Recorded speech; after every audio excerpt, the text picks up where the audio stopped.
This video is all about how to manage your right hand as you're playing your ukulele, that's strumming and picking, in order to get the best possible reproduction of the song that you're playing. Now, one of the song lessons published recently on the channel was Gentle on My Mind by Glenn Campbell, and I'm going to use that song as the basis to demo the principles that are at play in this video. So what you're going to see now are me playing two different takes of the same piece, and then we're going to do some sort of comparison between the two. Now, before we do that, I put it to you. When you watch the two takes, does anything strike you as being different between the two? Let's listen to take one.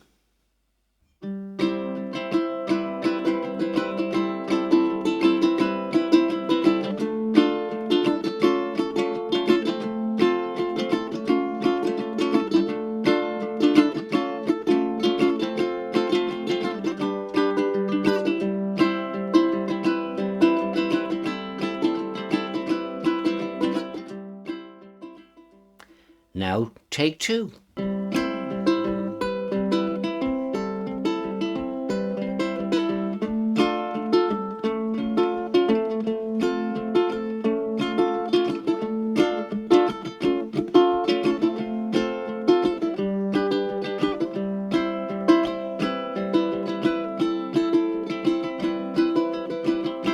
Okay, so let's do our comparison.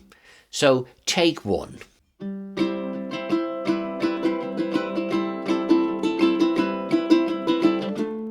Now, technically, I think I can say that I'm playing the song properly. I'm playing the right chords, I'm in the right time, I'm doing some finger picking, I'm putting in some strumming, and it's absolutely acceptable. But it's not good enough because it's too loose. The timing is slightly off, the consistency is not there, and it's just not tight enough because you want to go to the next level and have a tight performance. Now let's put the volume of the ukulele down and let's just look at my playing hand.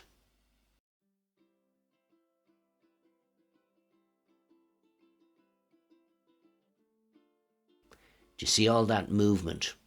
Far too much of it. It's all over the place. And with movement as extreme as that, there's no way that I'm going to be able to develop the consistency to move to the next level. Now, if we look at take two, let's keep the volume of the uke down and just look at my right hand play.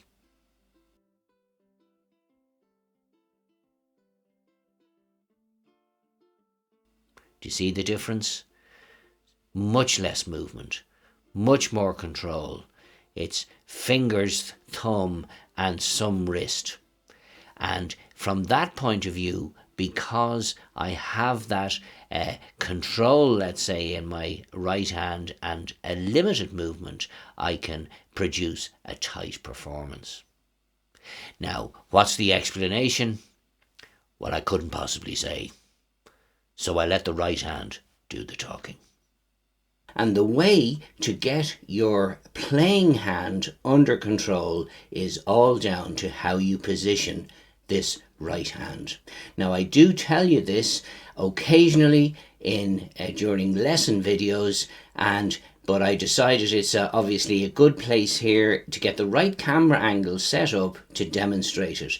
So what I'm doing here is, firstly, I'm anchoring the forearm here against the edge of the sound box. So that prevents me from using my arm and to do strumming movements. So I'm anchored now that at least it's my forearm that is and wrist, etc., that's free to move. But that's not enough, because what I also need to do is rest the heel of my right hand on the back of the bridge, and you can see I'm not actually interfering with the strings at all, but my wrist is anchored lightly there. So that now means that when I go to play, it's only the wrist and my thumb and fingers that move, and I have much more control. I have a reference point here on the ukulele where I can put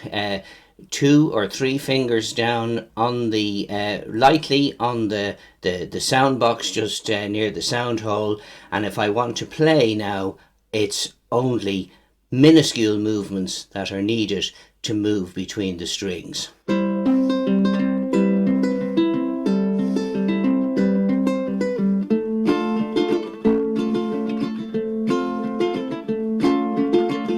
And you'll notice when I went into that strumming sequence, I actually took those fingers up to actually use some of them for the strumming. But because the heel of my hand is still anchored there on the bridge, I know where I am at all times. And you'll see guitar players, famous guitar players, they might have a pick, and you'll see the way their fingers sort of dangle, if you want to call it, below the strings.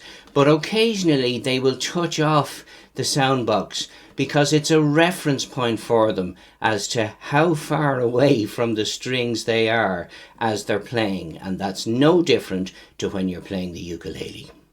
So where does that leave you? I guess you could do an assessment on your playing style in relation to take 1 and take 2. And you'd probably do that, I'd say, by lining yourself up in front of a mirror, similar camera angle, I suppose, to what I used in this video, and watch what you're doing. You could also set up your phone and take a quick video and watch yourself back. And then, of course, it's a case of deciding, do you want to incorporate the technique that I've shown you in this video into your playing style? Because it could be very much a personal choice as to what way you want to play. Now, I would be interested to hear from you in the comments section on what difference did you spot, if any, between take 1 and take 2, and what your thoughts are on this particular technique. Because it's difficult, I suppose, for me. It's usually all one-way traffic, me to the camera, and it'd be good to hear from you in terms of what your thoughts are. So my name is Greg, thanks for watching, and I'll see you all again soon.